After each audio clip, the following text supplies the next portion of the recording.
our respected teacher Zahida Madam to the stage for this speech.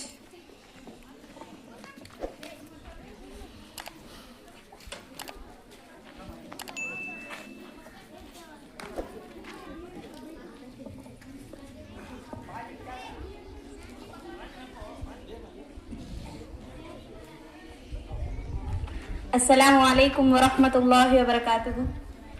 గౌరవనీయులైన ప్రధాన ఉపాధ్యాయులు గారికి మరియు నాతోటి విద్యార్థులకు, నాతోటి ఉపాధ్యాయులకు, నా ప్రియమైన విద్యార్థులకు ఈరోజు నా తరపు నుండి అందరికీ గణతంత్ర దినోత్సవ శుభాకాంక్షలు. మనమందరం జనవరి 26 గణతంత్ర దినోత్సవాన్ని ఒక పండుగలా జరుపుకుంటాం. కానీ ప్రతి భారతీయుడు ఈరోజు గణతంత్ర దినోత్సవం జరుపుకోవడానికి గల కారణం తెలుసుకోవడం ఎంతో అవసరం. ఎందుకనగా భారతదేశానికి స్వాతంత్రం వచ్చిన రోజు. ప్రతి భారతీయుడు ఈ రోజును ఒక పండగలా జరుపుకుంటాడు. ఇప్పటికీ దాదాపు 79 సంవత్సరాల క్రితం మన భారతదేశాన్ని బ్రిటిష్ వారు పరిపాలించేవారు.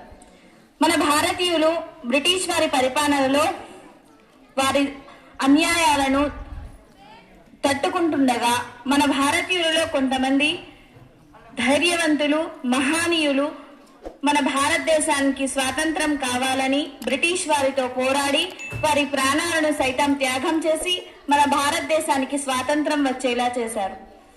1947 మన భారతదేశానికి స్వాతంత్రం వచ్చింది. కానీ అప్పటికి మనల్ని మనం పరిపాలించుకోవడానికి కావాల్సిన రాజ్యాంగం లేదు.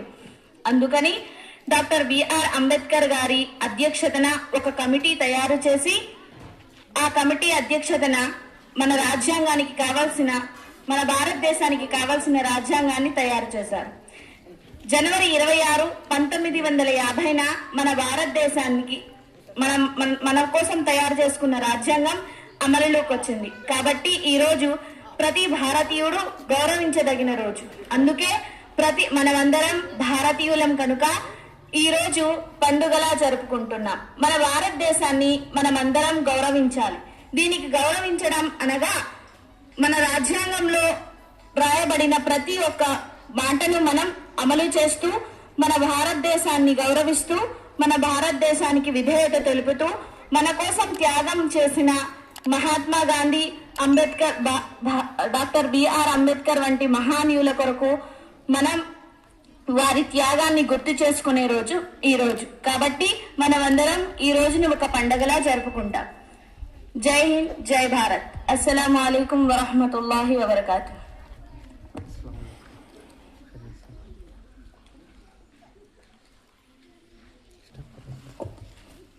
Thank you, madam.